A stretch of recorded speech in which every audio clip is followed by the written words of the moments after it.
Greetings and welcome back to the Duke and Dutch Show. We have a very exciting, I would say it's exciting, somewhat terrifying.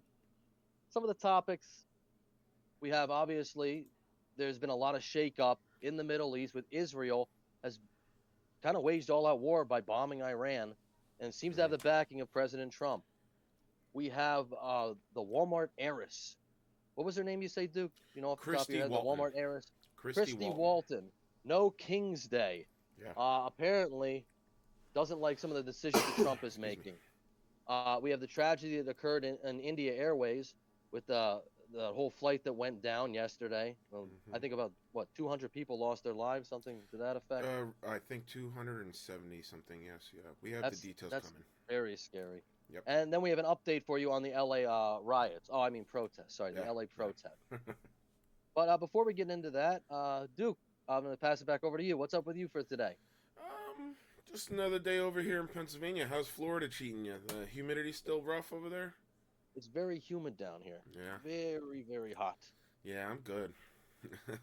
I used to spend my summers there when I was younger. I have no want to go there during the summer anymore. Anyway, let's get into the show. Our first topic, we have the wonderful Israeli attack on Iran. I hope everyone understands. I'm saying that very sarcastically. It is not wonderful. Here is the article from CNN World. Israel strikes Iran. Nuclear strikes, nuclear sites, and military leadership as Middle East braces for retaliation. What's happened now? Israel attacks Iran. Israel has launched unprecedented strikes on Iran, targeting its nuclear power program and military leaders, in an attack that Prime Minister Benjamin Netanyahu said will last many days. Israel military says it used 200 fighter jets. In retaliation, Iran launched over 100 drones towards Israel territory, Israel military said. You better hope that Iron Dome holds.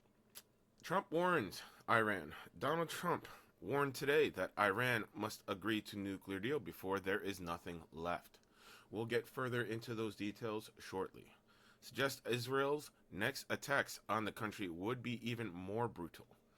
I'm sure he is privy to information that we don't know, and I'm sure he was probably aware of the attacks before they happened. I'm sure we won't find that information out. Leaders, especially Israeli leaders and American leaders, do communicate regularly. I'm not saying they get the approval or the okay to attack Iran from Donald Trump, but I wouldn't be surprised if he knew about it. Military leaders killed. General Hossein Salami, I'm sorry if I pronounced that completely wrong, the commander-in-chief of Iran's Revolutionary Guard, was killed in the attack. He was among the country's most powerful figures. The attack also killed Major General Mohammad Bagheri, Iran's highest-ranking military officer. So that obviously leaves a lot of empty seats now. Again, we'll talk about more details about that in another page shortly. Nuclear targets, Netanyahu said, Operation Rising Lion, as it's been called, struck Iran's main enrichment facility in Natanz. Nuclear scientists and what he calls the heart of Iran's ballistic missiles program. 6 nuclear scientists were killed as well. Iranian state affiliate Tasnim news agency reported. So let's watch this video. I'm pretty sure they will highlight briefly what we just talked about.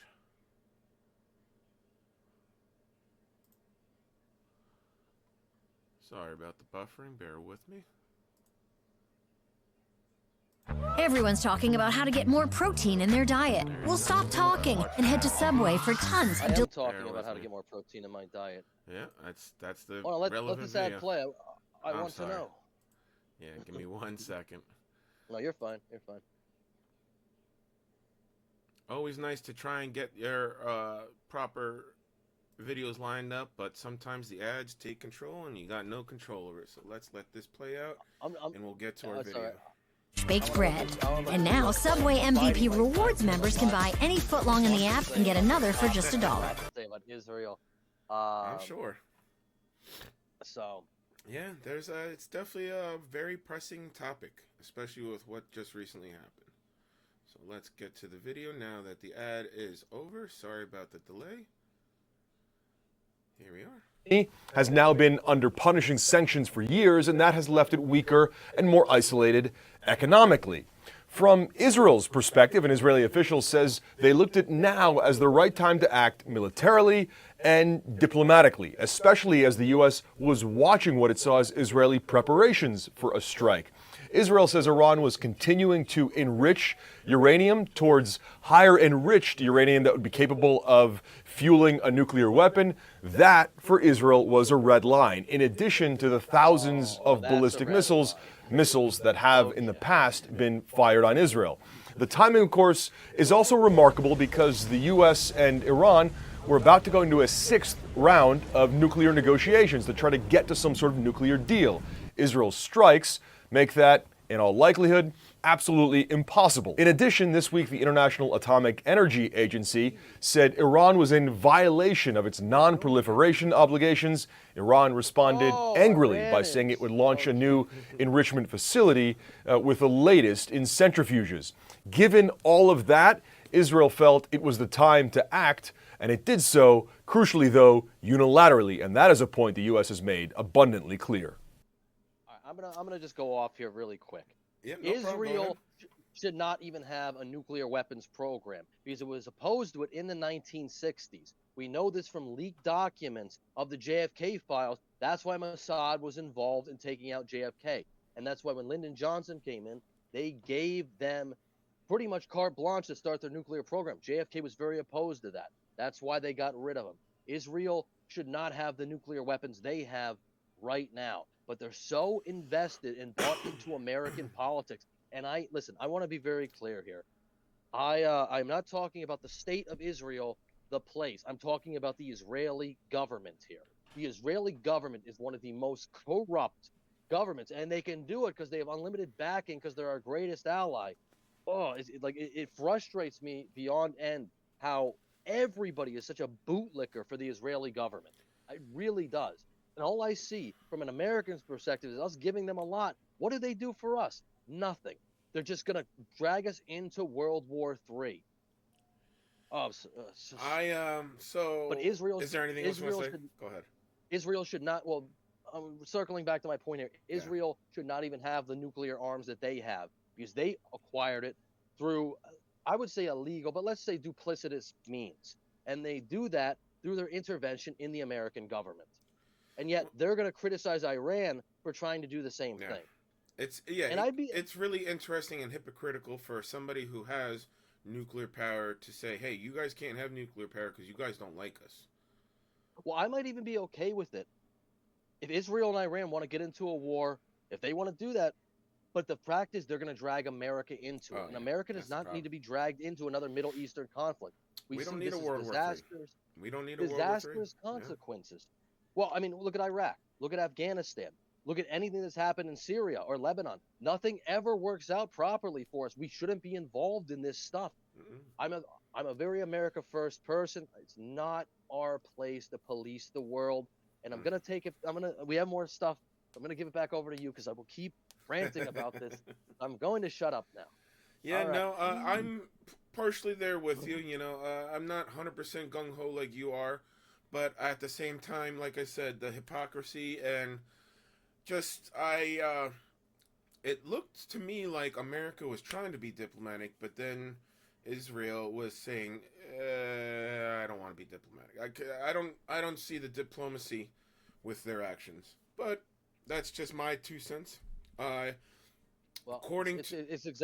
It's exactly like the October 7th thing. Now, do I think that Hamas, Hezbollah, those things, they're terrorist organizations? Sure. I think if you can, you should root them out. You should get rid of them. Obviously, they're terrorist organizations. Yeah. But do I think you should bomb Gaza because of that? No, I don't, because there's a lot of innocent people in Gaza. Agreed. So it's just what I don't like is that they're attacking too many civilians along with who they're trying to attack, and that's just you should never be attacking civilians. You shouldn't be knowingly attacking civilians. No. But the other thing about it is, it goes back to Ukraine and Russia. We're so critical of Ukraine, which I think we should be. I don't think we should be involved in that at all. I really don't think, because it doesn't suit America's interest. But somehow Israel always suits America's interest, and I'm like, well, what do they do for us? What has Yeah. Israel ever done for America? We do a lot for Israel. We funded their whole Iron Dome, I believe, or partially. I'd have to fact check that. I don't actually know that off the top. I believe we have. Yeah, we did put the Iron Dome in place. I We am did give them sure funding we for it. helped out quite a bit with that financially. It's just, I mean, I don't know. we don't have the statistics in front of us, but we already know what America has done for Israel is astronomical. Every year they get billions of dollars from us in aid, if not trillions, whether it be military equipment and or actual money. So, yeah, I completely understand your grievance. And So, what have they ever done for us? exactly. They sunk the USS Liberty. They did that, but that was our ship.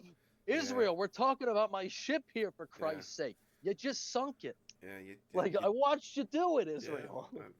Yeah, exactly. Right. So back to this current pressing topic. Thanks to, again, sorry if I completely butcher this, Shirion Collective.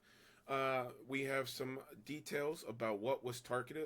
Actually, according to geo-analyst Ben Zion Markles, Israel targeted assassination in Tehran with You might as well just say we at this point. with the individuals that was previously stated. Attacks on nuclear facilities in Fordo, Natanz, and Isfahan. Again, sorry if I butchered those names.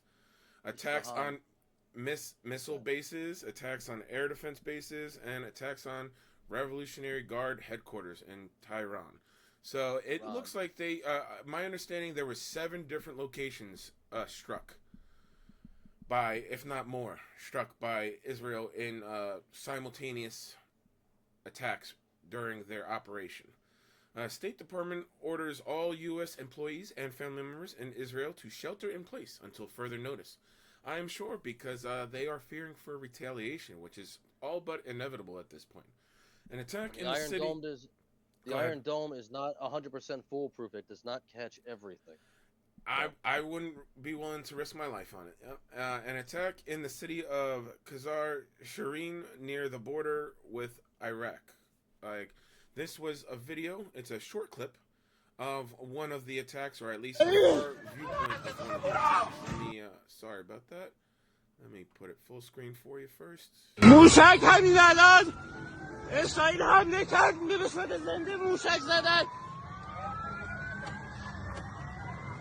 و احتمالاً کشته داده اینجا مردم داشتن موشک همین الان اسرائیل حمله کرد به صورت زنده موشک زدن و احتمالاً کشته داده اینجا مردم داشتن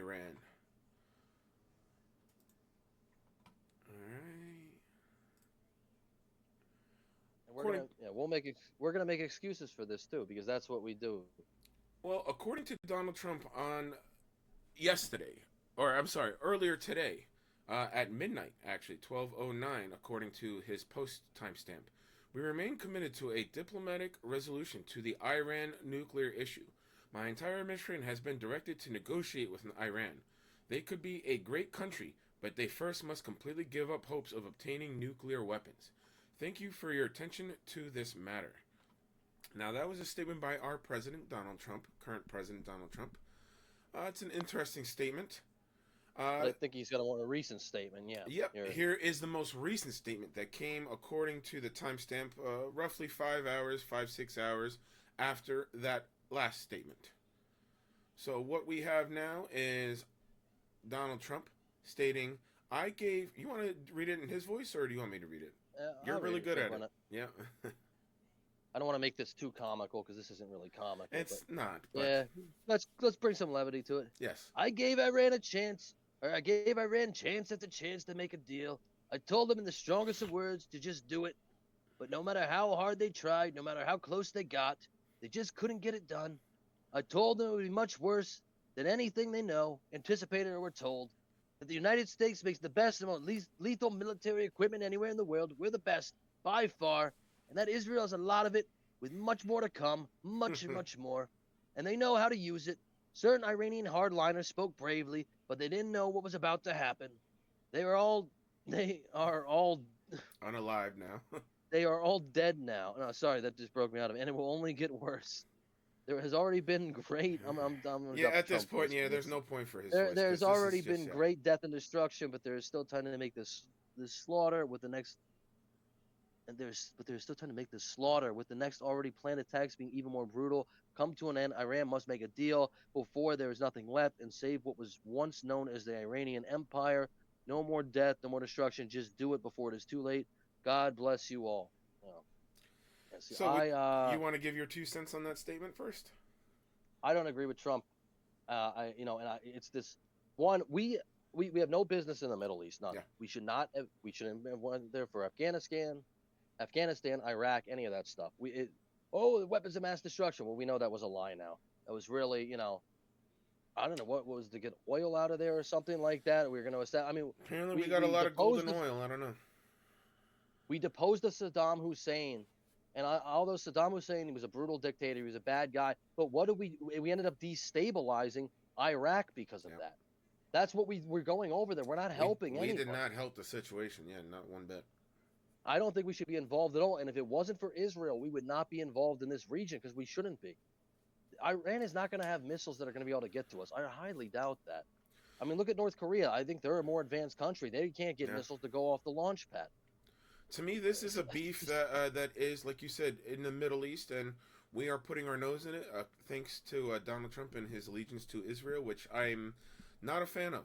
And he blatantly and proudly explains that we give them our military equipment, and we'll give them more. And All the politicians. and you see are what they're aligned with doing with Israel. our equipment, and I'm not calling for Donald Trump to condemn these actions, but at the same time, we shouldn't be I would go for quote that. unquote supporting it, and we shouldn't be funding it. We shouldn't be militarizing it. We shouldn't be giving them their equipment to do these actions. I'm If this definitely es- upset, if- and I'm not in agreement with what Donald Trump has stated and or is doing. For sure. This could get bad. What if Oh, yeah. Iran? I mean, it could escalate into World War III, and then what are Easily. we going to tell Easily. our troops at home? Well, what? You don't want to die? You don't want to die for Israel? It's like, no, How dare I don't you? want to die for Yeah, Israel. how dare you not want to die Like- for our ally Israel? It's I don't think this is for U.S.'s best interests. I hope we stay out of this as much as we can. We're in it now. It's yeah. too late. We've already picked a side. I don't see a diplomatic resolution to this at this point. Not after what it has escalated to. He keeps Well, saying there could be a resolution, but Iran's going to have to roll over, and they're going to have to be like, listen, hey, I, and they might because maybe Well, they can't possibly combat. They don't there's- have an Iron Dome. there's one So potential diplomatic resolution to this. All the figureheads, my understanding, and all the people that were in power are no longer in power because they are not alive. So I guess it all depends who the new leaders will become, and we'll have to find out if they are willing to negotiate and properly be diplomatic. And hopefully Israel doesn't keep. I think the bigger thing is I hope Israel doesn't continue that's a terrible these assaults prognosis. and attacks. I don't know. Yeah. Again, because you can't conflate all Iranians with terrorism. No. Because obviously absolutely they not. have terrorist sects, and they have terrorist sects, obviously. But that does not mean like their entire government is full of terrorism. I mean, is it's like, exactly what's happening with Gaza. Gaza, just because that is where Hamas is, does not mean that everyone there is Hamas. Not everyone there is the problem. No, and they very shouldn't few be of them taking are it out actually on the Hamas. area. They should be, trying to resolve it by dealing it with Hamas, not the But that's actual the problem. Gaza Because Strip. Hamas That's the will go problem. in and hide in Gaza. Yeah. But Israel's solution is like, I know you want to root out the terrorism, but your solution is let's just bomb Gaza. It's Yeah, like this is the they're same being thing. too gung ho, definitely, especially with what they've been doing this year. I don't know exactly what diplomacy he's talking about here, but if your response, know. they might Yeah. have nuclear weapons, so let's bomb them. It's like that's not really a diplomatic solution. I'm sorry. No. And guess what? If No. America did that, we would not get away with it because Israel does it. Oh, it's okay. Nah, I don't agree with that. I don't like I said, I don't, the state of Israel. I don't really have a super hard opinion on that. I've never been there. The Israeli government, however, I think you can be very critical of, and you should. And I've been critical of other sides too, like Greta Thunberg. She was, she's on the side of the Palestinians. She wanted to come liberate, yada yada yada. I'm like, this is all theatrics. This is performative. This isn't going to do anything. But I don't know. But it got a lot of people to her side just because people do not like the Israeli government, and I can see why. If you want to say that the Israeli government's a terrorist organization, I could see that argument. I really could, because it's like, you're bombing people indiscriminately, and apparently the United States, we're either one, we're totally fine with it, or two, we know what's happening. We're just kind of like, oh, well, we were looking over this way while you were doing something over here. It's like, it's completely understandable why people though. think what they think of when we're talking about Israel. And like you said, it's not necessarily the country itself that's negative. It's it's the government. government. It's the government. And that's the the problem, Israeli because they're government. the ones that are calling shots. They're the ones that get all the wonderful help, quote unquote, donations and military equipment that we, as America, provide to them. It's the same thing I'd say about Ukraine, where Zelensky he doesn't want to end the war, and I'd say, hey, listen, man, I wouldn't be. I'm not critical of the Ukrainian people. I don't think most of the Ukrainian people. Exactly. Some of them don't want to fight. Obviously, I can see the conscriptions they're doing in videos. But you can definitely be critical. I mean, you should always be critical of every government. I think every government, especially in their decisions, especially when the decisions result in loss of lives. Except for maybe Poland, base Poland. I like Poland. But so that is most recent statement by Donald Trump. Like we talked about, make sure that you let us know what you think of that segment. Like and share and subscribe. It is a horrible atrocity that any civilians died, no matter what country they are from. I hope any attacks start calming down. Go ahead. They're saying they want a ceasefire, right? But like a ceasefire would imply that two people have to be attacking. And I was like, I don't know. I think it's very weird that we can step in and be like, you can't have this, this, or this. Well, we did say the same thing about Israel once in the early 1960s. JFK was very opposed to Israel, getting nuclear weapons. But, Lyndon B. Johnson, he was kind of okay with it. He's like, yeah. And I just to before we get to the next topic, I've heard some defense from Israel stating we are a small nation, and we have to be proactive in our defense, because if one attack can destroy our whole country, that's not true. They have the Iron Dome. Yes, with the Iron Dome, isn't that being proactive? Isn't that taking steps to try and alleviate that concern? To me, it's a bullshit excuse. Proactive in your defense. Proactive in your defense would be something like the Iron Dome. Yes, I would say. I agree. Bombing another country is not a proactive defense. That's offense. That's an act of war. That's an act of terror, depending on how you look at it. I guess they're just hoping that Iran is not going to, because Iran is not going to have the military power to fight back. But it's, I guess that's what they're hoping, right? Talk about destabilization, though. Destabilization. I don't like. I don't like the whole thing. And, I normally say, I've gone on this program. I love Trump. I love what he does. But this is one thing I totally disagree with. I don't agree with the Israel government bootlicking. I don't believe that Benjamin Netanyahu is like the second coming of something. I think, I think the government of Israel should definitely be criticized. And I think America should be criticized for it too, because it's like, we can't endlessly back these people if they're going to put us in wars.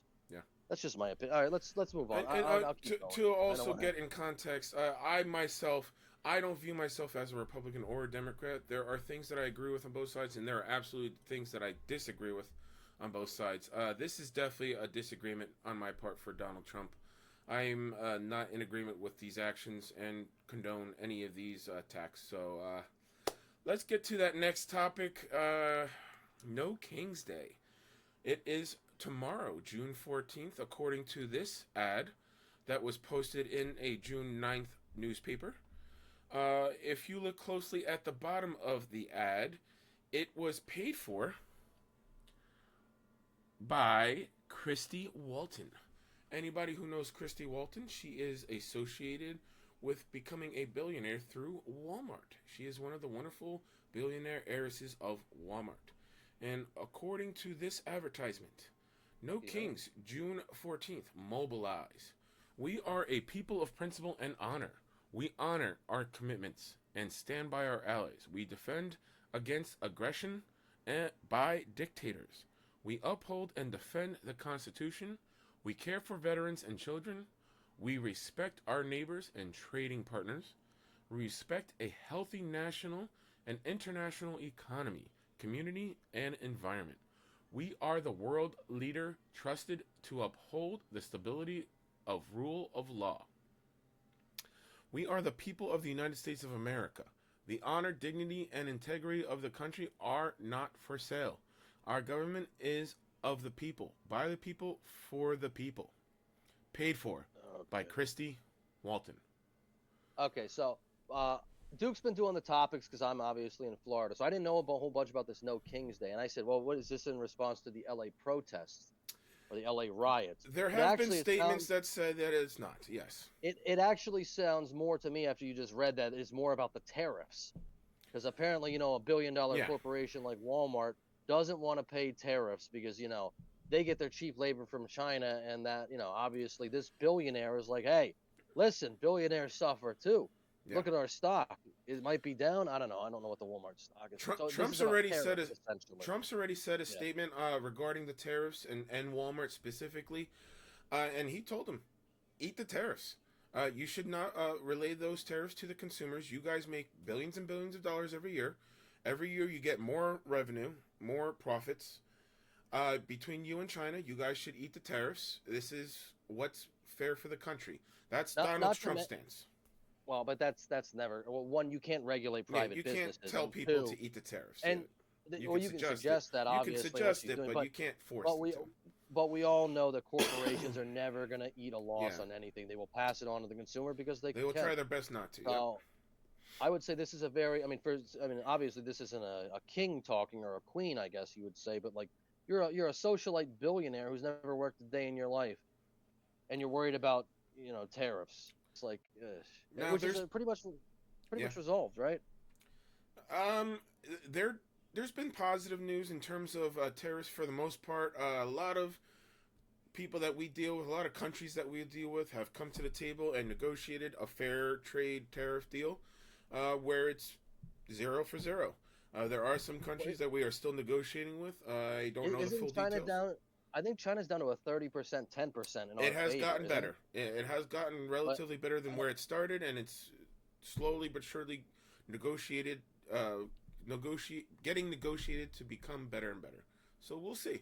We'll see where the tariffs ultimately end. But supposedly, from what I've seen, we have come to table and won negotiations to 0 with quite a few trade partners already. Why doesn't anybody think? Does nobody think of the billionaires? Yeah. Why does nobody think of the billionaires? The big. Honestly, I'd be upset too if I only made $100 billion as opposed to $200 billion because of the tariffs. How can I buy my second yacht if I don't have that extra $100 billion? That's a valid concern. That's a valid concern. $100 billion could buy you a cruise ship, I was just using exaggerated numbers. Those are not accurate numbers whatsoever, but it's just an exaggerated humor of the tariff situation, especially I think concerning you can get a private plane, a small one for like a good private jet plane for a couple hundred, or not a couple million, I think, not even 100 million. Yeah, no, not even a couple million, I think. But anyway, back to the pressing topic. Walmart had something to say about that. Let's look at what they said. Walmart distances itself from heiress ad rallying anti-Trump protests. Spokesperson for Christy Walton said her ad was not connected to the LA anti-ICE demonstrations. This was published June 12th, yesterday. Now she's a true socialite. She only cares because it might affect her profits. Yeah, it has nothing to do with ICE. This has to do with the money that we have coming in. I love how that's the statement, yeah. But hey, I let's let the video speak. Fox News. You know how many more billions I could have? I could have more billions. Why are you doing Now this? get 20% off at... It's absolutely fair. Shout out to Chewy. That's where I get my... Yeah, sorry. Shout out to Chewy. That's where I get my dog food. All right. All right, let me turn this audio back on for all the lovely audience.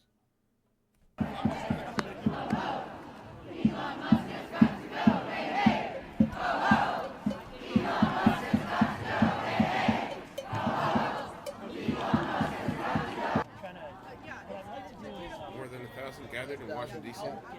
for the No Kings. Where is Congress? Sorry, hold on.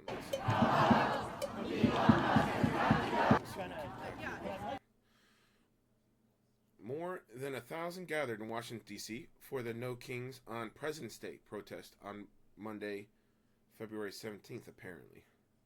Oh, so this has been ongoing. Apparently, yeah, like I told you, I didn't think it was... Where is Congress? LA ICE protest. Where is Congress? It's been ongoing for quite some time. Where is Congress? So it looks like they're planning. Where is Congress? Which protests are protests. If it's as long as it's a protest, I am totally okay with protests. And the First Amendment is a wonderful right for every single citizen in this country, as long as it's a protest. Biggest thing, my kids are power women, and they have to have as many rights as my wife, who's a power woman too. We want justice. We don't want a country without laws. That's why they all come here, because we have rules, not kings. These people have absolutely no idea why they're there, what they're protesting, or what they're talking about. If you ask them, what rights have been taken away from you? Because I've seen this. This is a big thing with really it seems more like with women will say this a lot because they're like, well, my daughter has less rights than I had. And you're like, okay. And they're talking about abortion, obviously. And you're like, well, what right has been taken away? And they don't know. They have no idea what they're talking about. They've been brainwashed by MSNBC, CNN, or in this case, you're protesting on behalf of a billionaire. You're out Are there, you you're crazy? holding signs, Like- you're spending time out of your day, personal time out of your day, and potential safety, and you have no idea why you're there. People who are firebombing Teslas. Do I think that's right? No, I don't. But I'm not going to go out and protest, be like, stop bombing the Teslas. Elon Musk, save Elon Musk. It's like Elon Musk is insured. He can deal with it. They'll throw these people in jail. Yeah, he'll be fine. Everything will be okay. Again, just like that gentleman stated, that's why we have laws in this country, and hopefully the laws are held up to how they should be for everyone. He does not think we have laws. Somehow he's thinking, oh, laws have been taken away, rights have been taken away. And you're like, okay, what rights have you lost so far, sir? He has no idea. He doesn't know why he's there. Well, we still all have our right to protest and right to say what we want to say within reason. So, but he's not saying anything. That's my point. Let's let what's them he saying? continue. He doesn't know what he's talking about. Maybe somebody else knows why they're there. All right, let's see. Maybe. I am here to protest the president. Save USA. Let's hear why she's there to protest. I am here to protest the president, protest Elon Musk, protest all the executive orders. He is not our president. Everything he's done is a destruction of this country. It's very low, yeah. He only cares about himself, his pockets, and the pockets of his it's got a job.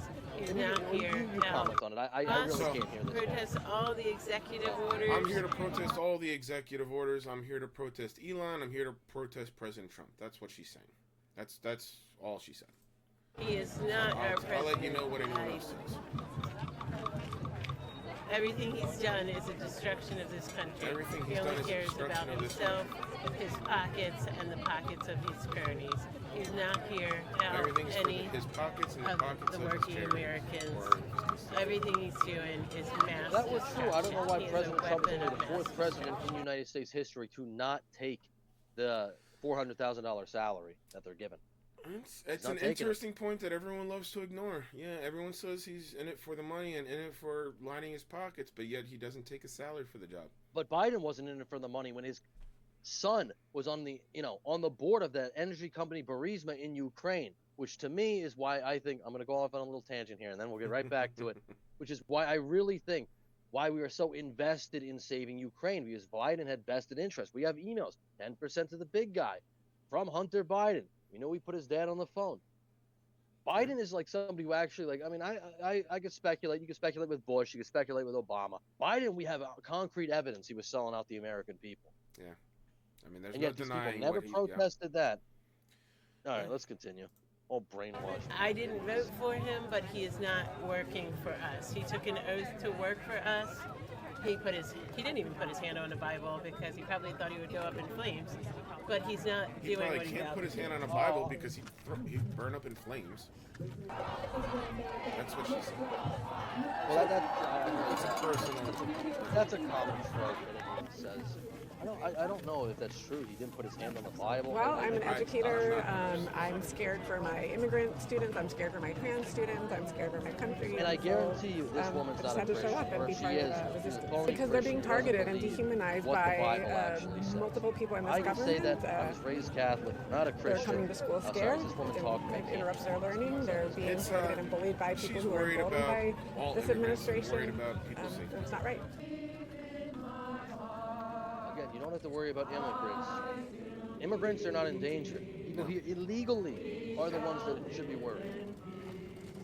And that's one of the biggest things that I constantly hear is, they're worried about legal people getting deported. And I believe That there has not are. happened. I don't think that's happened to anybody. Has it? I haven't seen any actual proof of actual citizens getting deported. I've heard numerous claims of it, but the claims never end up bringing back any actual proof. So I can only go off of what I'm shown as proof. You know what I'm worried about? Truly, this is what I'm worried about. Mm-hmm. I always think about this. You'll think I'm crazy. At any point, an advanced alien civilization could drop down here and enslave us all within like a couple days. That could literally happen at any point. If aliens were Right? real, yeah. Well, yes. If aliens found us, though, let's think about this. Yeah. If you have the technology to go from other galaxies to here, you have such advanced technologies, you would have enough advanced technology to take over us with no problem. That could literally happen at any time. But I'm not going to worry about it because until it happens, It's not a realistic No. concern. Yeah. so until and maybe this is actually ties in. It's aliens. So yeah, there we go. But You could be worried until about it, they- but yeah, until it's actually happening, it's not a valid concern. until they start deporting legal immigrants, I'm not going to worry about it. So Donald Trump has something to say in a recent interview that he was doing, press conference. Fox News has a report on it. Let's find out.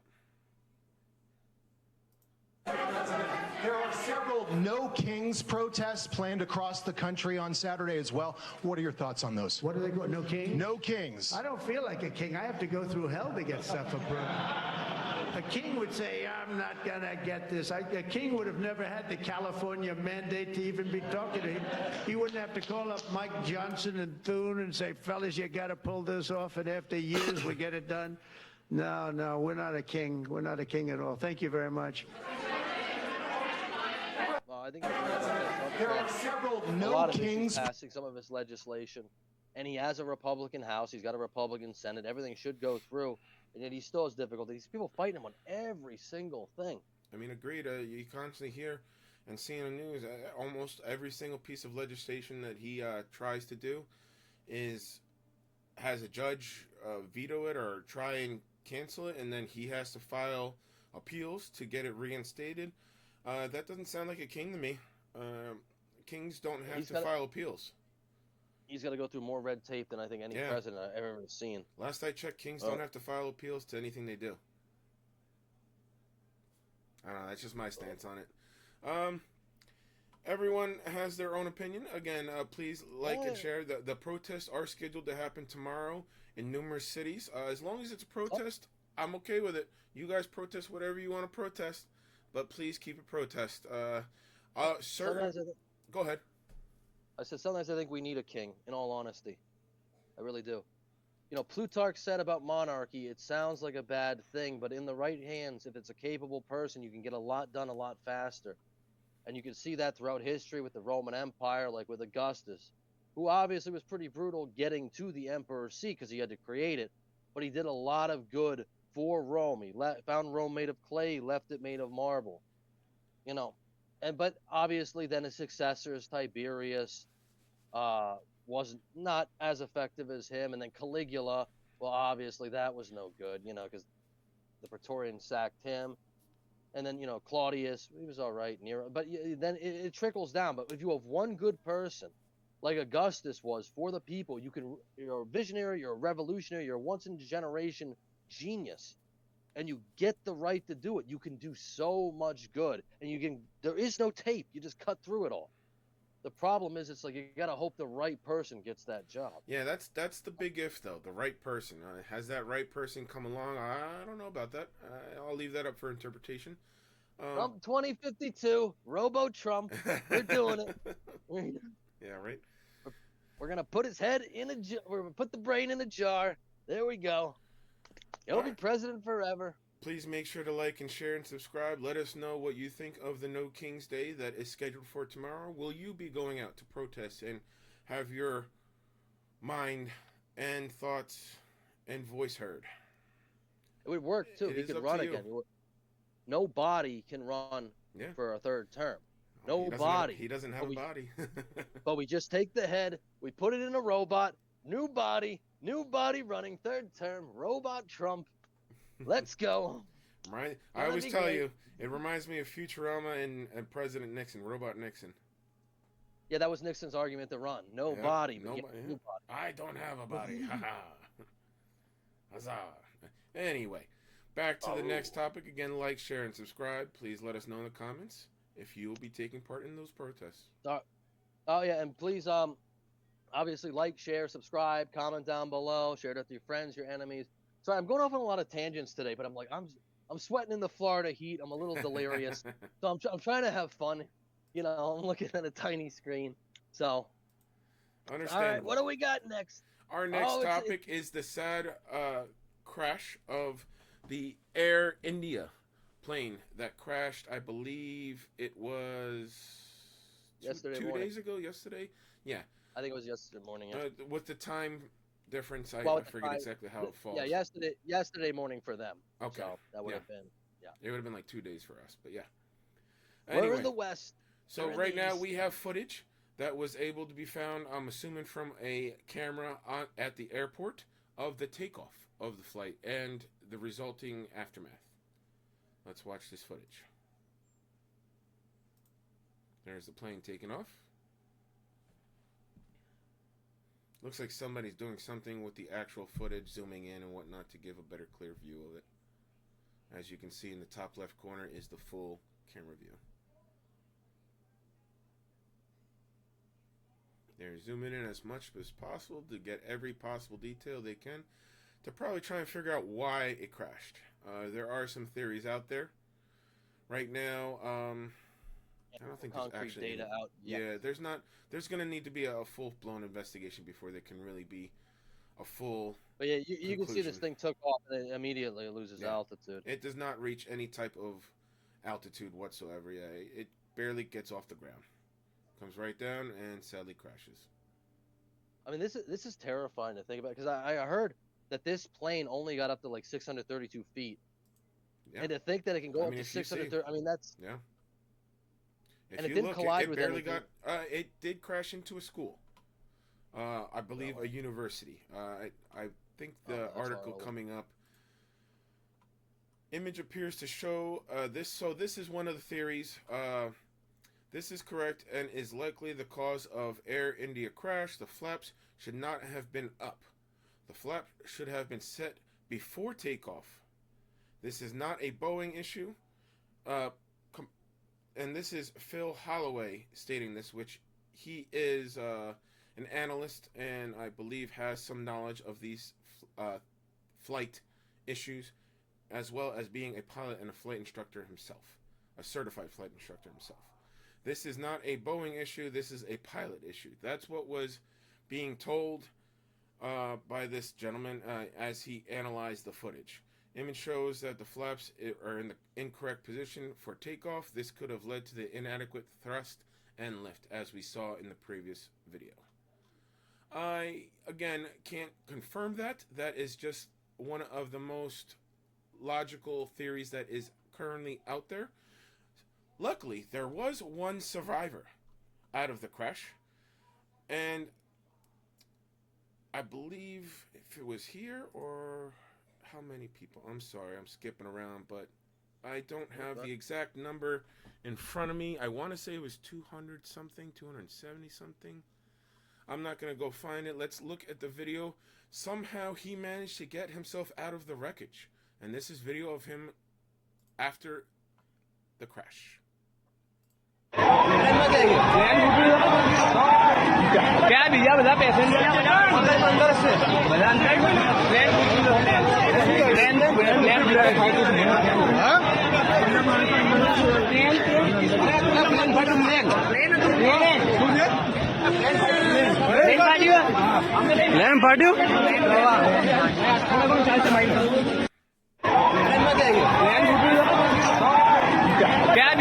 The survivor of the crash, Vishwash Kumar Ramesh, sorry if I completely butchered that, was the sole survivor of the Air India Boeing 787 crash, according to India Today.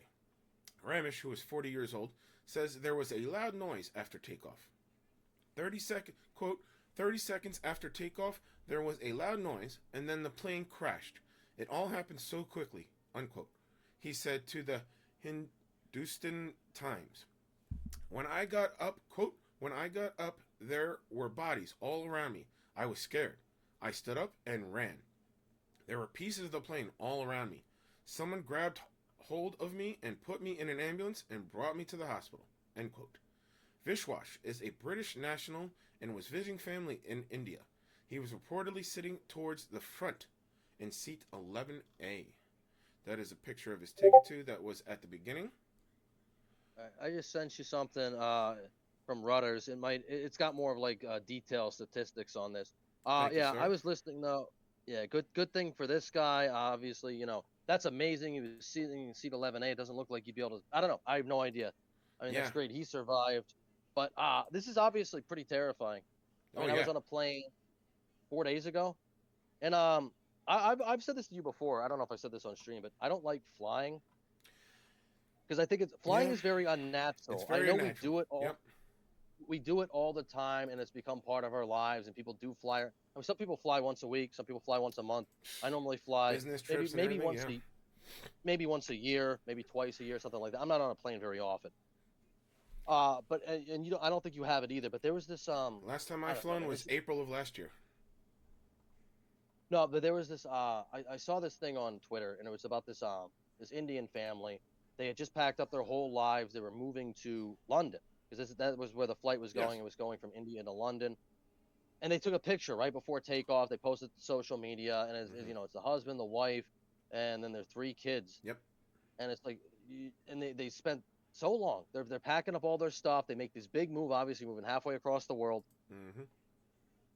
And it's like you never, and obviously, I mean, it's always in the back of your mind that plane crashes. Obviously, yeah, they happen. Yeah.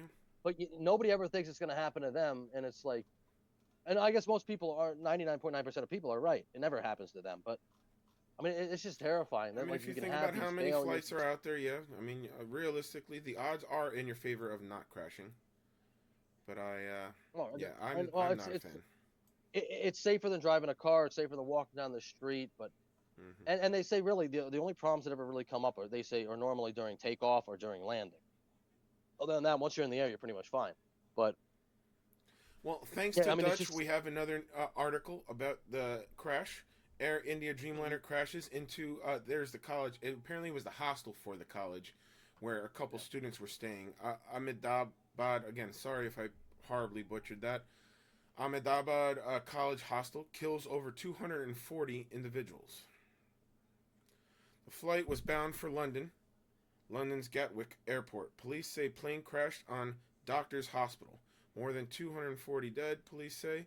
Airline confirms 1 passenger survived, which we just met and saw footage. Miraculous. I mean, Yeah, I that's- can't believe he biggest luck in the world. Automatically, it makes me think of Final Destination, which is a movie in America. I'm sure is popular overseas as well, where a group of people survive a horrible accident, and hopefully the same scenario doesn't happen to this gentleman, where basically the Reaper tries to correct his survival of the crash. Sorry about Hopefully my that doesn't happen. Not to laugh at that, laughing at the movie. No, I just well, yeah. If I don't watch that. I can't watch stuff like that, man. Even like Final Destination. Now, Yeah, it's pretty rough. Now I'm scared to like drive. I'm scared to drive behind like the trucks carrying the wood log logs, trucks and all that. Yeah. Well, anyway, so more than 240 people were killed when an Air India plane bound for London crashed moments after takeoff from the city of Ahmedabad. How do you pronounce that? Do you know? Ahmedabad? Ahmedabad? Probably okay. Ahmedabad. Ahmedabad on Thursday, authorities said. We're not Indian. Yeah, sorry. No, the Boeing 787-8 Dreamliner with 242 people on board, which was headed for Gatwick Airport, south of British capital, had only one survivor after its crash, onto a medical college hostel during lunch hour. That's miraculous that even one person survived, really. I mean, and honestly, it might have actually benefited being lunch hour because maybe people weren't in the actual hostel.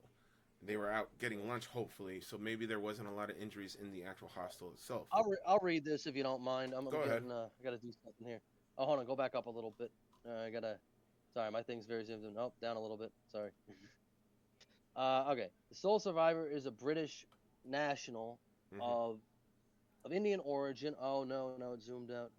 Of Indian origin is being treated in a hospital. The airline. Oh no, hold on. Let's just leave it there. Stop moving it. Sorry. Being treated in a hospital. The airline confirmed the man told India media how he had heard a loud noise shortly after flight 81171 took off. We are still verifying the number of dead, including those killed in the building where the plane crashed. Biddy Chaudhary, a top state police officer, told Reuters. She said the death toll was more than 240, revising down a previous toll of 294, as it included body parts that has been double counted. It was not immediately clear how many of the dead had been on the aircraft or on the ground. It's a very sad event. A lot of people lost their lives to this. Not sure if it could have been preventable or not, whether it was pilot issue or issues with the actual plane itself. Well, we're waiting to figure out more clues on that. Yeah, we won't know for a little bit, really. The only known, like, we didn't know about that DC plane crash.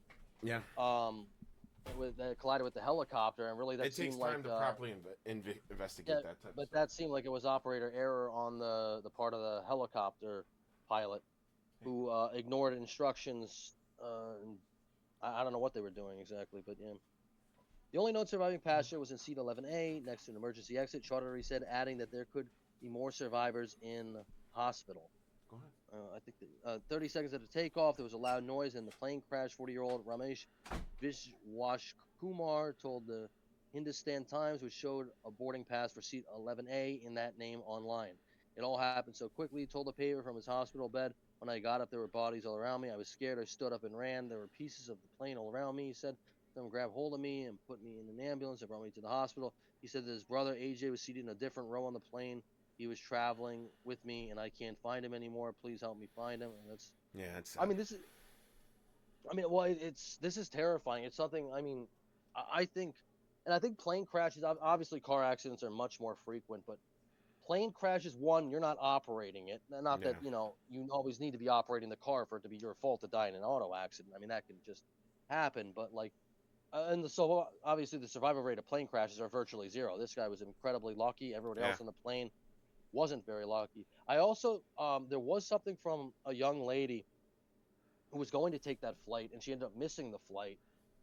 And now she's thinks it's some divine intervention type lucky thing. Her. Which I think, yeah, maybe you would, because you're like, I missed my flight. This is terrible. And then you hear the flight you were on. You would have died. It's like, I don't know, man. It's just like, I got to get back on a plane on Monday. I'm going to try not to think about this too much. I know, obviously, tens of thousands of planes are taken off all over the world. Flying is the safest way to travel, but it's just, this stuff always makes you think. You're not in control of anything. Anything could go wrong. You're going to be hanging in the air. And again, flying is unnatural. I don't care how much it's been integrated into our society. It's unnatural. It's just not a natural state of being. It's not. According to this article, it was the first crash for Dreamliner, a wide-body airliner that began flying commercially in 2011. So, realistically, if it started flying in 2011, it's 2025 now. This is the first crash. just like the statistics always say, it does not happen often, but it's still sad every time it does. Just like car crashes, like anytime there's a life lost, it's always a sad event. And I pray for the families and friends of anybody that was involved in this crash. But I think we are done with this topic at this point. It's just going to be going over and over again with what we have already introduced. Again, we're going to have to wait for more updates to find out any more further details, specifically as to the cause of the accident. We probably won't know about this for a little while. Yeah, it's going to be a little bit. Investigation, but the government is constituting a high-level committee comprising experts from multiple disciplines to examine the matter in detail. So they're definitely doing an investigation, as expected. And like we stated, it's going to be a little bit before we can probably figure out what it was or why it happened. But hopefully the survivor recovers fully and can continue with his life, and hopefully can move past this event. I don't think I'll ever get on a plane again. I don't think I would. Well, you're about to on Monday.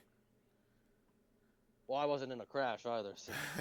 I'm not the sole survivor of a crash. So, you know. Well, like, share, and subscribe like always. Please let us know the last time you flew. And are you a nervous flyer? I know I wouldn't say I'm not a nervous flyer.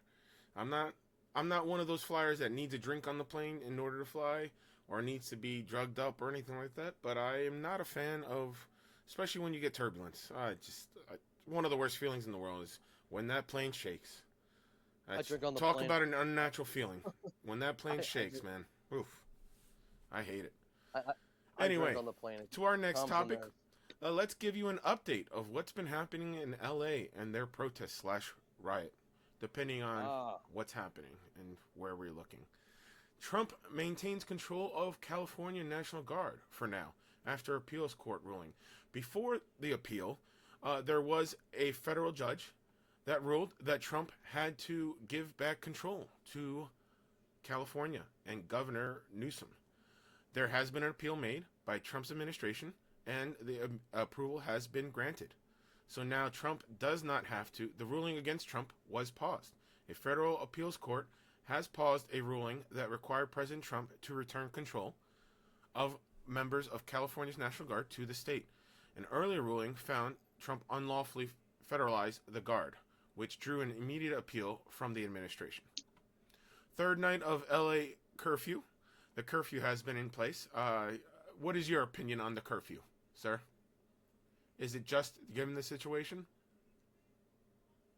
Well, curfews are normally enforced to keep civil, peace. Yeah. When there is going to be unrest, and if people are going to be obviously attacking cop cars and starting fires in the street, I would say it's justified. I mean, if there's going to be civil unrest, then you might have to enforce a curfew. I would hope so. I think it's in the best interest and for safety for everyone involved. Mayor Karen Bass said the nighttime curfew for part of downtown Los Angeles will likely continue for a few more days, quote unquote. Demonstrations against ICE raids and Trump's mobilization of troops in LA have served as flashpoints for immigration unrest across the country. Senator forcibly removed. U.S. Democratic Senator Alex Padilla was removed by law enforcement after he interrupted a news conference held by DHS Secretary Kristi Noem in L.A. on Thursday. Noem claimed Padilla hadn't identified himself and lunged at her, which he dismissed as lies. It's an interesting. We have a video on that as well. Let's take a look at that. Hands going right behind my back. All right. Cool. One hand. Lay flat. Lay flat. If this is how the Department of Homeland Security responds to a senator with a question, you can only imagine what they're doing to farmers, to cooks, to day laborers. I was there peacefully. At one point, I had a question, and so I began to ask a question. Sir, hands up, hands up. I'm Senator Alex Padilla. I have questions for the secretary, because the fact of the matter is a half a dozen violent criminals that you're rotating on your... I was almost immediately... Up on the stage. That doesn't look like you're there peacefully, sir. Looks like you're there aggressively. Yes, the press conference wasn't for him, so he shouldn't. If he wanted to ask a question, he should have just stood in the crowd and asked the question. He shouldn't have tried to make a public display by coming on stage. So the claims that he lunged at them obviously wasn't in the video. I wasn't there, so I can't say one way or the other. But definitely seems like you stated he was trying to make his way up to the stage, which last I checked, nobody is allowed to go onto stages during a press conference of any type. I wouldn't think so. Yeah. So it is a case of security then at this point, whether you're a senator or not. Forcibly removed from the room.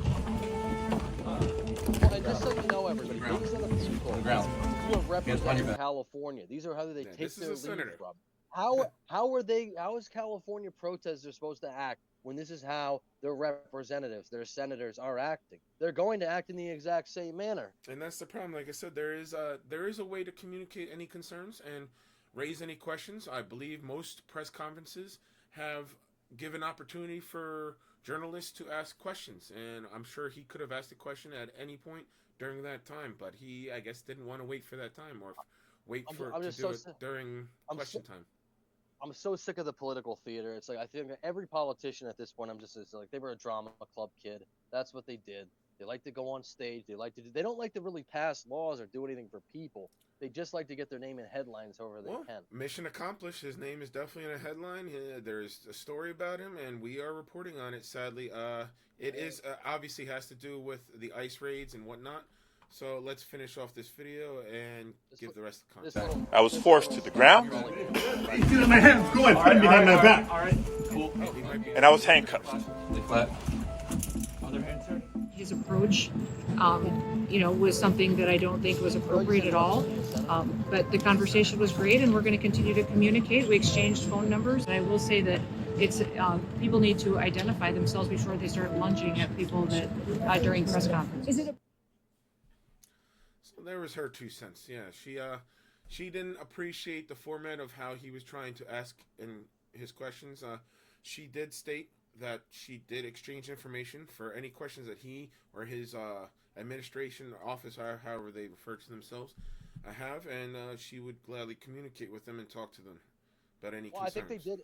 I don't know if you have it, though. I think they did have a meeting, like a 15-minute meeting afterwards, after he did identify himself, but he didn't have his pin on. He didn't identify himself clearly. I mean, you could say you're a senator all you want, but if you don't have anything indicating that on you, I mean, I could go up and say I'm a senator.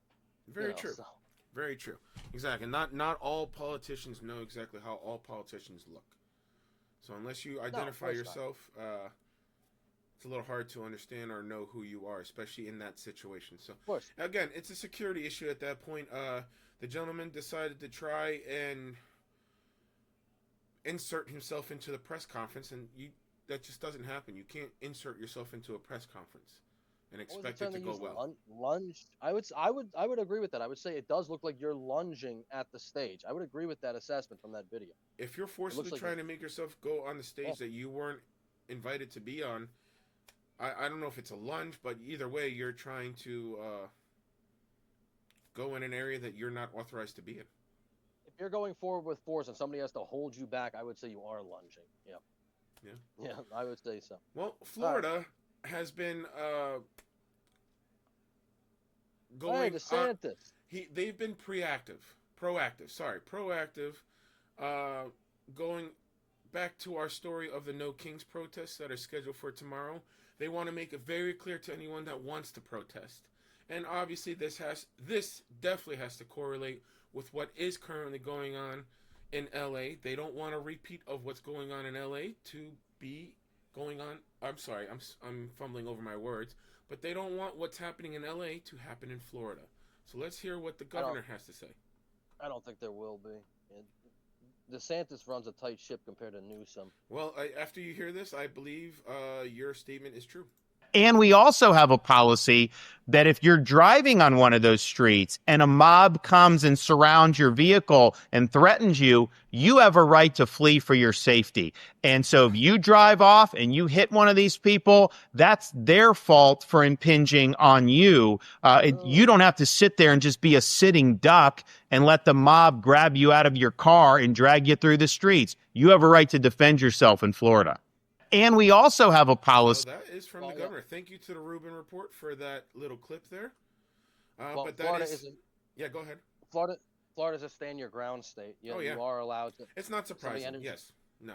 If somebody enters your home, you are allowed. Yeah, they're like, if somebody enters your home illegally, you are allowed to take them out. I mean, it does Florida not come as a surprise to me whatsoever on this stance. Yes, like you said, they stand your ground state. If you believe your safety is in danger, he has already stated there is laws in place in our state that guarantee your safety. If you have to do an act like driving away from protesters that are trying to harm you in your car, pull you out and do whatever to you, you have to flee. You are free to flee without the worry of getting prosecuted for any injury that may result to anybody who's trying to protesters are fine if you're gonna stand on the side of the road. Again, protesters, yes. Anytime you want to protest, I love protest. I love the First Amendment. Please use protest. Please protest accurately. Do not freedom of expression. Yeah, do not cross that line into what we refer to as rioting or looting or causing any harm to any property or individual. Well, I would That's say not just protest. impeding. Yeah. You don't have the right to impede anybody. Like you can't block Absolutely, the street. that too. The whole tactic that a lot of protesters like to use with blocking highways and I don't value that as a proper form of protest. There's plenty of ways to protest not involving, like you said, not impeding someone's travel. Like that's absolutely uncalled for. I don't care if you're going to the park, you're going to work, you're going to the store, if there's an ambulance. You can't impede if it's a life or death situation or it's just somebody who wants to go to the store. You can't do it. You know, and I commend DeSantis because DeSantis, I mean, Florida is a much better state. You know, fun fact, right? Because there was a whole debate, I think it was in 2023 between DeSantis and Newsom. Sorry, I'm going to go off on a little tangent here. But I said this before with the LA riots, or the LA protests, whatever you want to call them, that 1 million people are fleeing California every single year, right? Mm-hmm. You know who 2 of those people were who fled California to come to Florida? Who? Gavin Newsom's in-laws. Now think about how bad it must be. His own family. Your son-in-law is the governor of a state, and you're like, yeah, we're getting the hell out of here. Like we gotta go. Like it's no good. No good. Newscom, I call him. Call him Newscom. He's a bum. Given what's happening right now, I would not want to be a resident of California as well. I don't care if it's LA or any other part. It's definitely unsettling. There are nice parts of California. I don't want to sure. lump everyone in. Yeah. I make fun of California all the time. If you're from California watching, I'm not making fun of you. I'm just making fun of you if you're in one of the liberal cities. Just like we said with Israel, it's kind of hitting on the same point. We're not talking about necessarily the citizens or the state itself or the country itself. We're talking about the people that run it. That's the problem. They're causing the problems. And California, it's the same thing. It's the people that are running California are causing the issues. They've made the issues. In some instances, I'm talking about the citizens of California. Not every area, but I understand what you're saying. Yeah, they definitely have a stereotype. The woke, vocal minorities, I think. I know that it's not representative of all California. But, all right, sorry about that. Well, somebody else from Florida has something to say. The sheriff, Brevard Sheriff specifically, Wayne Ivey, has a message to potential rioters. If you throw, you know what? I'm not going to read it. I'm going to play the video. Let him say it. All right. So I'm gonna break it down for you. All right. And if somebody wants to know what I mean by turn violent, all right, this is what I mean. If you resist lawful orders, you're going to jail. Let me be very clear about that. If you block an intersection or a roadway in Brevard County, you are going to jail. If you flee arrest, you're going to go to jail tired, because we are going to run you down and put you in jail. If you try to mob rule a car in Brevard County, gathering around it, refusing to let the driver leave, in our county, you're most likely going to get run over and dragged across the street. If you spit on us, you're going to the hospital and in jail. If you hit one of us, you're going to the hospital and jail. and most likely get bitten by one of our big, beautiful dogs that we have here.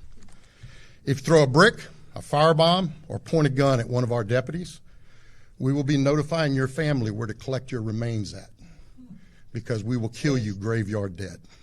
We're not going to play. This has got to stop.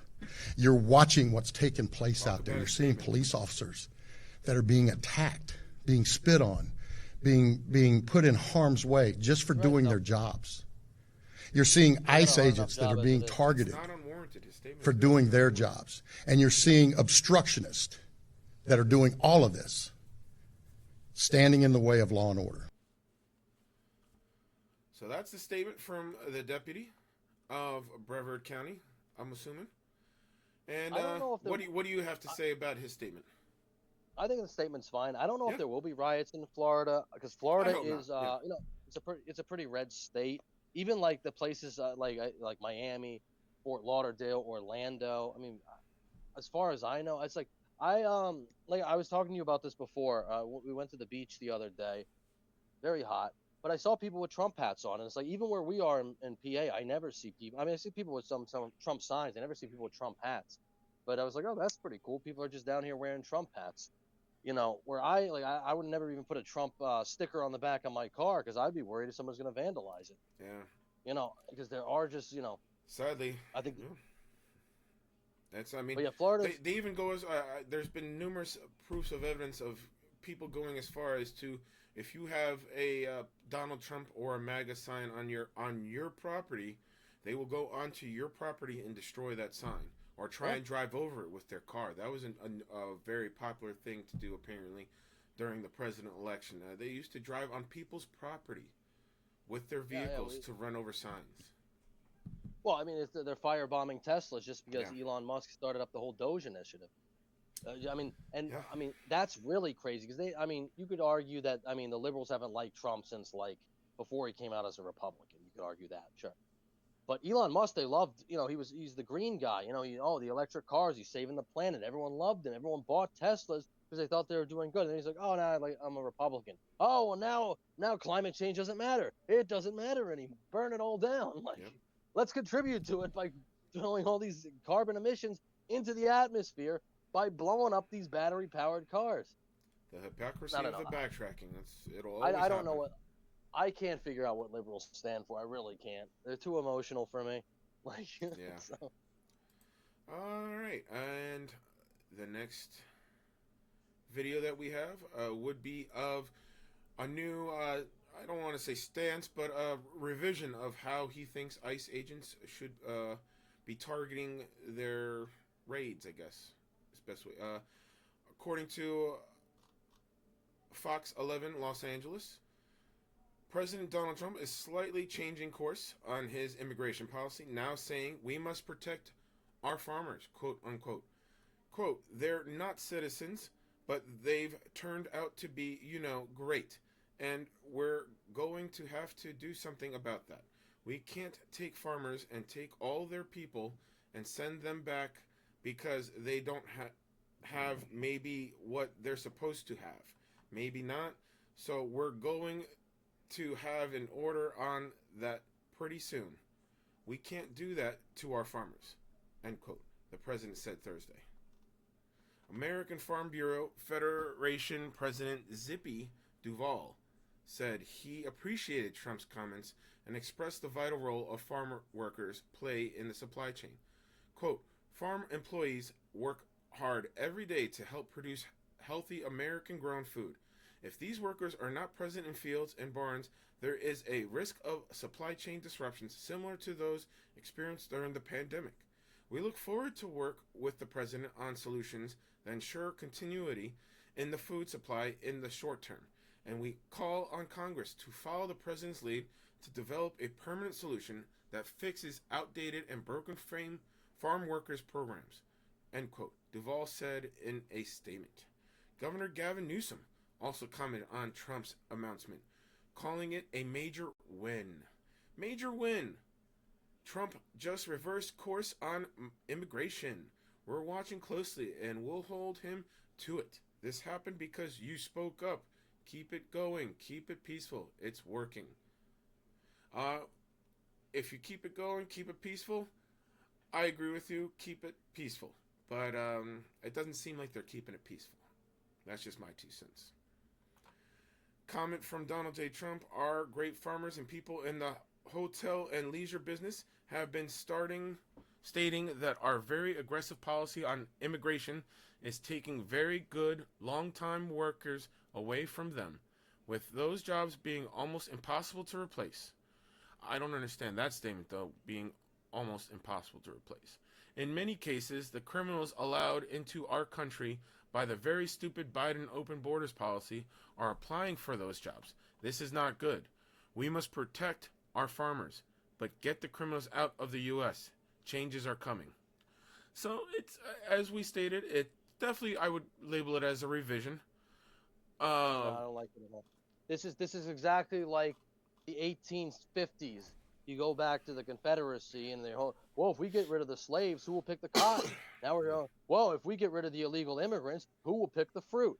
No, I don't like it at all. This is not what I voted for. Nope, I'm not for this. I don't think there should be, oh, you're doing this specific job. And you know, these people can get these jobs. One, I don't know how they're getting hired, because you must know they're illegal immigrants because they don't have Social Security, they don't have birth certificates, or unless they do, they have forged that stuff. But two, you're paying them wages that you could not pay an American citizen to do the same job. Which is labor law, which is, it's a yes, crime. It's exactly. labor laws. They're abusing labor laws. If you gave me a certain, I mean, I don't know, give me a wage, I might go out and pick fruit. Yeah. Why not? It's not that hard to do. Yeah. I'm just saying the fact that you You're American saying nobody. citizen, Yeah, we wouldn't be able to replace them. I don't agree with that statement. I feel like they could if we tried. If no we set American it up properly. citizen will work at a hotel. I don't believe that at all. Yeah. You're telling me there's not a single American citizen made out there? I doubt that. And you can see the negative ramifications this already has because Newsom's backing this. Yeah. Newsom's like, this is a win for us. Yeah, and it is. This should not.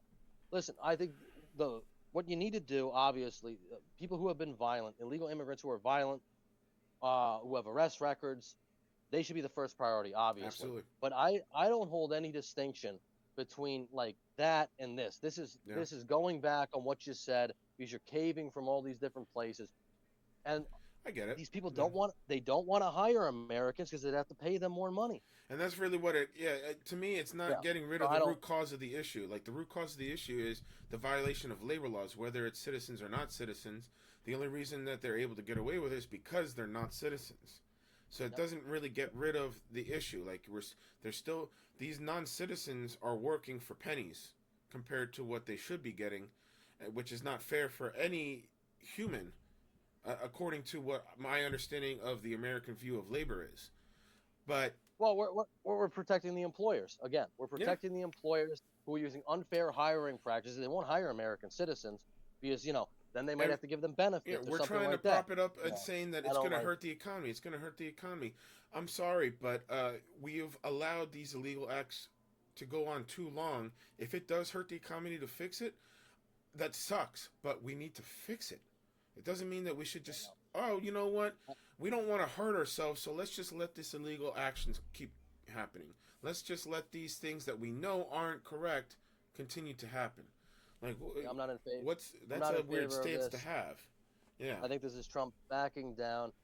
I can understand that. I mean, for people who only hire illegal immigrants, a majority of their workforce is illegal immigrants. Of course, it's going to affect their productivity, their business. But as it's stated in the article, if they were looking to maybe fix outdated programs for farmers and farm workers, specifically in terms of becoming a citizen, for instance, if they vet people and they make it a little bit easier, because apparently it's hard to become a citizen in this country, but if they make it a little bit easier for people that are not documented currently to get documented after they get vetted, that would be a win to me. That would be a somewhat of a compromise, because at least we're still vetting them.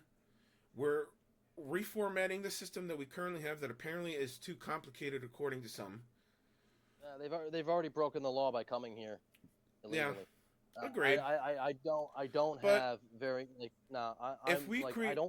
I think if we create an out to the point where at least we're making sure that these individuals are vetted, and then give them the proper channels to become a legal documented U.S. citizen, I'd be okay with that. I personally would be okay with that. I hard disagree with that. Yeah. I don't think you should be able to get into a specific job, and because you're doing that job, then cheap. automatically you should just stay. I don't believe that.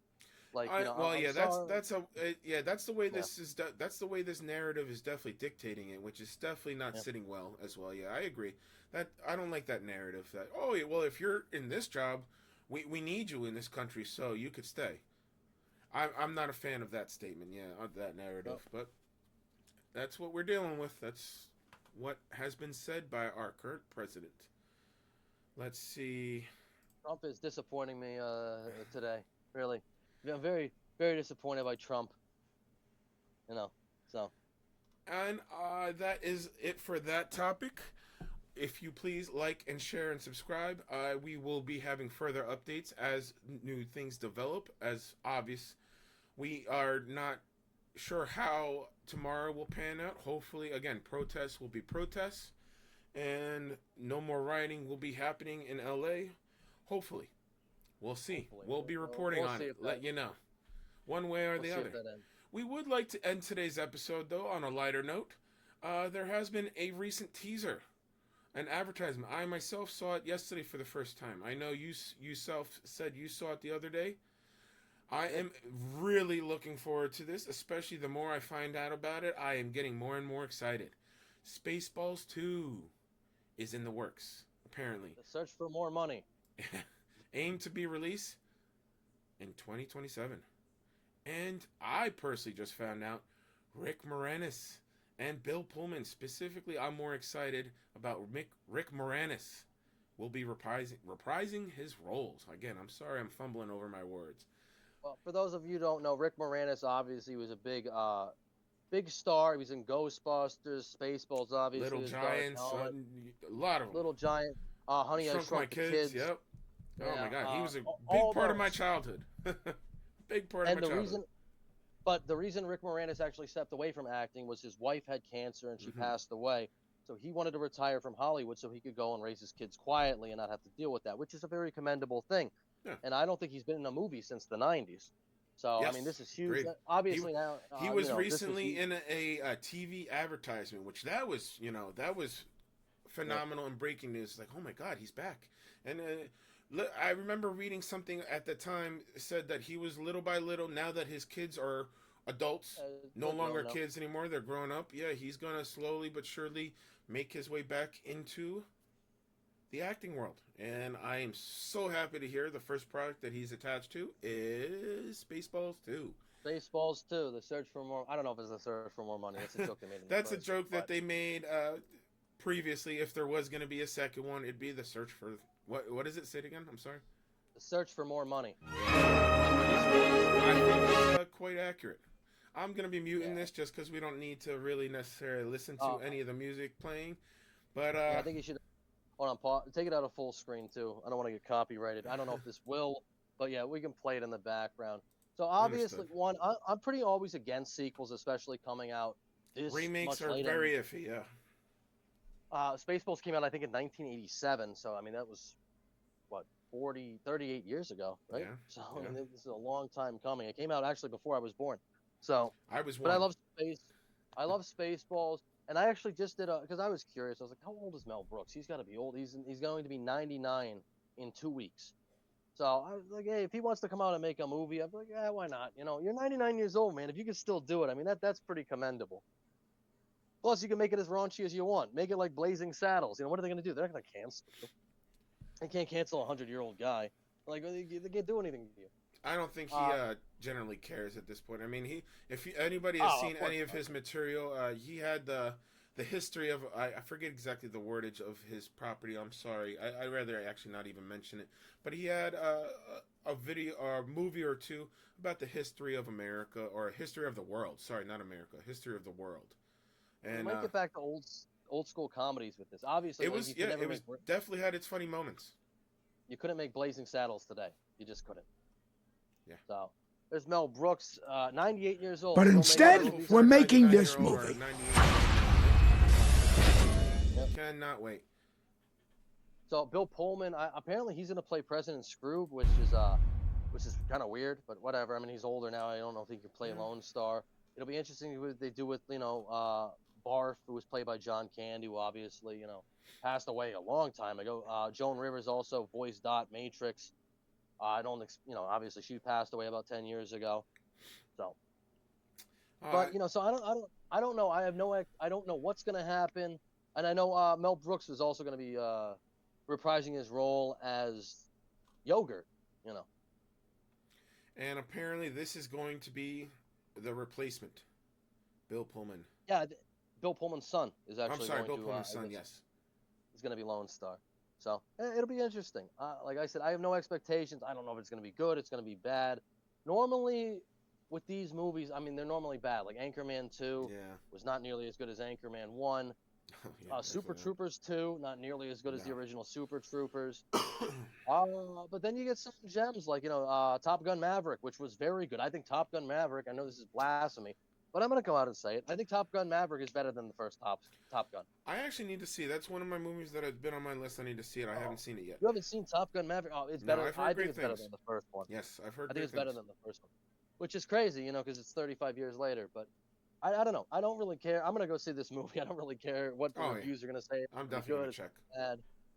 I've never seen a Mel Brooks movie in theaters because, I don't know, what was this last movie? Robin Hood Men in Tights? I think that came out in 1990. I wasn't even born. So. Well, his last movie was the one that I was talking about. I would say like maybe 3 years ago. He came out with two movies. Yeah, it was like it was a two-parter.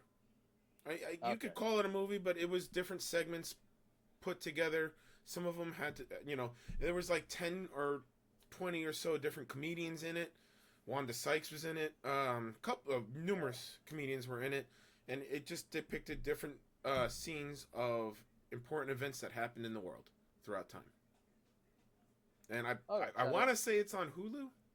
I want to say it's streaming on Hulu. So if you want to give it a check, yeah, definitely it has some great humor in it. Has definitely some good bits in it. For sure. I'm not going to say the whole thing's great, but it has some good stuff. I didn't know Mel Brooks was even still active, but hey, it's great to see that he is, and I'm excited. I can't wait to see this. So I'm hoping it's good. I don't even really care if it's bad. And per the comments, they're basically saying exactly what we've been saying. A lot of the comments, you like, oh my God, I can't wait for this. I can't wait for this. And then you get comments, this is a bad idea. Don't do this. Please don't do this. You don't have the right, apparently they're not in a belief that Mr. Josh Gad has the ability to write, produce, and star in it, and also that John Candy and Joan Rivers are no longer with us, which that does suck that those two characters will not be able to be reprised by the original actors, but the show must go on. I honestly, I think it probably is a bad idea. This is just something, it's weird, I just don't care. I'm like, whatever, who cares if it's a bad idea? This is one of those projects. I'm gonna watch it regardless if it comes out. I highly doubt it's gonna be shit. I'm sure it may. Is it gonna be better than the first one? That I have no idea. I would love it if it is. I doubt it. I doubt it. Yeah, the first one. It's gonna be hard to really trump the first one. That was a classic. Spaceballs is truly a classic to me. Like I said, it was a big part of my childhood. I watched it numerous times throughout my life. We'll put Trump in it. Trump the first one. We'll put in Donald Trump. There we go. Trump in space. It's going to be great. But yeah, we'll see. Yeah. Like I said, well, anyway, that's our show today. I hope you guys enjoyed it. Make sure to like and share. If you are excited for the new Spaceballs movie getting put out in 2027, if I'm not mistaken. I am personally looking forward to it. I can't wait to give it a shot and look at it. But that's our show for today. Yeah. Oh yeah, just a quick note before we end. We will not be doing a show on Monday. Again, correct. I'm going to be flying at that time. So we're going to revise our schedule. We'll be back on Wednesday, and then we're going to have a regular schedule from then on out. So we should resume regular schedules after that. All right, but thank you all for joining with us on the Duke and Dutch show. And we will catch you in, I guess, Wednesday. Yeah, we'll catch you in the next one, right? Sounds good. See you next week.